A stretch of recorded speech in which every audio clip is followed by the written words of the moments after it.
ಒಂದು breaking news ಬರ್ತಾ ಇದೆ. ಹಾಸನದಲ್ಲಿ ಸೆಳೆದಿದ್ದ ಮಾಜಿ ಸಚಿವ ಎ ಮಂಜು ಪ್ರಜ್ವಲ್ ರೇವಣ್ಣ ಅಭ್ಯರ್ಥಿ ಆದ್ರೆ ಮಾಜಿ ಸಚಿವ ಎ ಮಂಜು ಸ್ಪರ್ಧೆ ಮಾಡ್ತಾರೆ ಅಲ್ಲಿ ಎಂಪಿ ಕ್ಷೇತ್ರದಲ್ಲಿ. ಸೊ ಈ ವಿಚಾರ ಈಗಾಗಲೇ ಸಾಕಷ್ಟು ಕುತೂಹಲವನ್ನ ಪಡ್ಕೊಂಡಿದೆ. ಯಾಕೆ ಪ್ರಜ್ವಲ್ ರೇವಣ್ಣ ಅಭ್ಯರ್ಥಿ ಆದರೆ ಮಾಜಿ ಸಚಿವ ಎ ಮಂಜು ಅಲ್ಲಿ ಸ್ಪರ್ಧೆ ಮಾಡ್ತಾರೆ ಅಂತ? ಯಾಕೆಂದ್ರೆ ಈಗಾಗಲೇ ಬಿಜೆಪಿಗೆ ಹೋಗೋದು ಕನ್ಫರ್ಮ್ ಆಗಿದೆ, ಬಿಜೆಪಿಯಿಂದನೇ ಸ್ಪರ್ಧೆ ಮಾಡೋದು ಕೂಡ ಕನ್ಫರ್ಮ್ ಆಗ್ತಾ ಇದೆ. ಜಿಲ್ಲೆಯಾದ್ಯಂತ ಕಾಂಗ್ರೆಸ್ ನಾಯಕರ ಮನವೊಲಿಸಿದ್ದಾರೆ ಎ ಮಂಜು. ಒಂದು ಶೀತಲ ಸಮರ ಎ ಮಂಜು ಹಾಗೆ ದೇವೇಗೌಡರ ಕುಟುಂಬದ ವಿರುದ್ಧ. ಸೊ ಹಾಗಾಗಿ ಜಿಲ್ಲಾ ಕಾಂಗ್ರೆಸ್ ನಾಯಕಗಳಿಂದ ಈಗಾಗಲೇ ಗ್ರೀನ್ ಸಿಗ್ನಲ್ ಸಿಕ್ಕಿದೆ. ಇವ್ರ ಬಗ್ಗೆ ಈಗಾಗಲೇ BSY ಆರ್ ಅಶೋಕ್ ಜೊತೆ ಸಂಪರ್ಕದಲ್ಲಿದ್ದಾರಂತೆ ಮಾಜಿ ಸಚಿವ ಎ ಮಂಜು.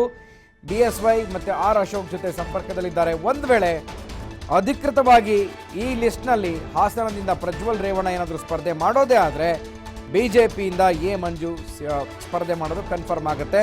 ಸೊ ಈಗಾಗಲೇ ಬಿಜೆಪಿಯಿಂದ ಈಗಾಗಲೇ ಹಲವಾರು ನಾಯಕರಿಂದ ಬಿಜೆಪಿ ನಾಯಕರಿಂದ ಈಗಾಗಲೇ ಸಂಪರ್ಕದಲ್ಲಿದ್ದಾರೆ. ಹಾಗೆಯೇ ಕಾಂಗ್ರೆಸ್ನ ಗೆಳೆಯರ ಜೊತೆ, ಕಾಂಗ್ರೆಸ್ನ ಸ್ನೇಹಿತರ ಜೊತೆ, ಕಾರ್ಯಕರ್ತರ ಜೊತೆ ಕೂಡ ಸಂಪರ್ಕದಲ್ಲಿ ಇದ್ದಾರೆ.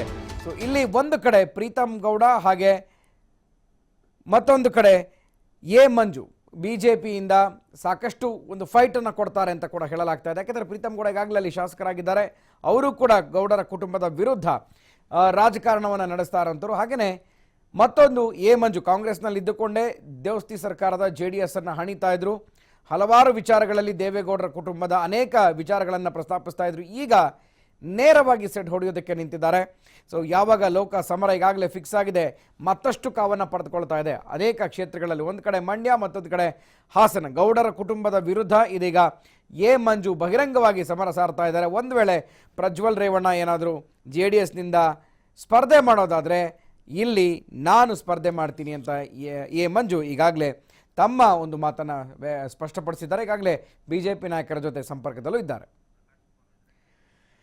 ನಮ್ಮ ಹಾಸನ ಪ್ರತಿನಿಧಿ ಪ್ರಕಾಶ್ ಈ ಬಗ್ಗೆ ಮತ್ತಷ್ಟು ಮಾಹಿತಿಯನ್ನು ಕೊಡ್ತಾರೆ. ಪ್ರಕಾಶ್, ಜಿದ್ದಿನ ಕಣ ಆಗ್ತಾ ಇದೆ ಹಾಸನ ಕೂಡ. ಒಂದು ವೇಳೆ ಗೌಡರ ಕುಟುಂಬದ ಮೊಮ್ಮಗ ಪ್ರಜ್ವಲ್ ರೇವಣ್ಣ ಏನಾದರೂ ಸ್ಪರ್ಧೆ ಮಾಡೋದಾದರೆ ನಾನು ಬಿಜೆಪಿಯಿಂದ ಸ್ಪರ್ಧೆ ಮಾಡ್ತೀನಿ ಅಂತ ಈಗಾಗಲೇ ದೊಡ್ಡ ಒಂದು ಸಮರವನ್ನೇ ಸಾರಿದ್ದಾರೆ. ಸೊ ಈಗ ಕನ್ಫರ್ಮ್ ಆಗ್ತಾ ಇದೆಯಾ ಕಾಂಗ್ರೆಸ್ ನಾಯಕರು ಇದಕ್ಕೆ ಒಪ್ಕೊಳ್ತಾರಾ ಅಂತ?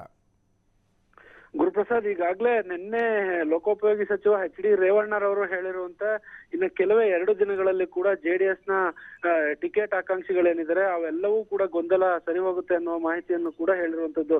ಅದರ ಜೊತೆಗೆ ನಿನ್ನೆ ಕೂಡ ಏನು ಚುನಾವಣೆಯ ಘೋಷಣೆ ದಿನಾಂಕ ಕೂಡ ಘೋಷಣೆ ಆಗಿದೆ. ಹಾಗಾಗಿ ಏನು ಮಾಜಿ ಸಚಿವ ಎ ಮಂಜು ಈಗಾಗಲೇ ಒಂದು ಸುತ್ತಿನ ಮಾತುಕತೆ ಕೂಡ ನಡೆಸಿದ್ದಾರೆ ಅನ್ನುವ ಮಾಹಿತಿಗಳು ಕೂಡ TV5ಗೆ ಲಭ್ಯವಿರತಕ್ಕಂಥದ್ದು. ಅದು ಯಾವ ರೀತಿ ಅಂತಂದ್ರೆ ಹಾಸನದ ಜಿಲ್ಲಾ ಕಾಂಗ್ರೆಸ್ ಮುಖಂಡರಿರ್ಬೋದು ಮತ್ತೆ ಕಾರ್ಯಕರ್ತರೇನಿದ್ದಾರೆ ಅವ್ರ ಜೊತೆ ಒಂದು ಸಭೆಯನ್ನು ಕೂಡ ಮಾಡಿದ್ದಾರೆ. ಮತ್ತೆ ಆ ಸಭೆಯಲ್ಲಿ ಎ ಮಂಜು ಎಲ್ಲಿಗೆ ಹೋಗ್ತಾರೆ ಅಲ್ಲಿಗೆ ನಾವು ಬರ್ತೀವಿ ಅನ್ನುವ ಗ್ರೀನ್ ಸಿಗ್ನಲ್ ಕೊಟ್ಟಿರುವಂತದ್ದು. ಮತ್ತೆ ನಮಗೆ ಬಂದಿರುವ ಮಾಹಿತಿ ಪ್ರಕಾರ ಹಾಸನ ಜಿಲ್ಲೆಯಲ್ಲಿ ಯಾರು ಹಳೆಯ ಬಿಜೆಪಿಯ ಮುಖಂಡರುಗಳೇನಿದ್ದಾರೆ ಅವ್ರ ಜೊತೆನೂ ಕೂಡ ನಿರಂತರ ಸಂಪರ್ಕದಲ್ಲಿದ್ದಾರೆ ಅನ್ನುವ ಮಾಹಿತಿ ಕೂಡ ಲಭ್ಯವಾಗಿರ್ತಕ್ಕಂಥದ್ದು. ಇದರ ಜೊತೆಗೆ ಕಳೆದ 2-3 ದಿನಗಳ ಹಿಂದೆ ಏನು ಶ್ರೀನಿವಾಸ್ ಪ್ರಸಾದ್ ಆಗಿರ್ಬೋದು, ಮತ್ತೆ ಏನು ಬಿಜೆಪಿಯ ಹಿರಿಯ ನಾಯಕ SM ಕೃಷ್ಣರ್ ಆಗಿರ್ಬೋದು, ಮತ್ತೆ ಕೆಲವು BS ಯಡಿಯೂರಪ್ಪ ಆಗಿರ್ಬೋದು, ಇವರು ಕೂಡ ನಿರಂತರ ಸಂಪರ್ಕದಲ್ಲಿದ್ದಾರೆ. ಎ ಮಂಜುವ ಜೊತೆಯಲ್ಲಿ ಕೂಡ ನಿರಂತರ ಸಂಪರ್ಕದಲ್ಲಿದ್ದಾರೆ ಅನ್ನುವ ಮಾಹಿತಿ ಕೂಡ ಲಭ್ಯವಿರತಕ್ಕಂಥದ್ದು. ಒಟ್ಟಾರೆ ಪ್ರಜ್ವಲ್ ರೇವಣ್ಣ ಹಾಸನ ಲೋಕಸಭಾ ಅಭ್ಯರ್ಥಿಯಾಗಿ ಸ್ಪರ್ಧೆ ಮಾಡಿದ್ರೆ ಖಂಡಿತವಾಗ್ಲೂ ಏನು ಮಾಜಿ ಸಚಿವ ಕಾಂಗ್ರೆಸ್ನ ಎ ಮಂಜು ಕೂಡ ಬಿಜೆಪಿಯಿಂದ ಸ್ಪರ್ಧೆ ಮಾಡ್ತಾರೆ ಅನ್ನುವ ಮಾಹಿತಿಗಳು ಈಗಾಗಲೇ ಸದ್ಯಕ್ಕೆ ಸಿಗ್ತಿರುವಂತದ್ದು.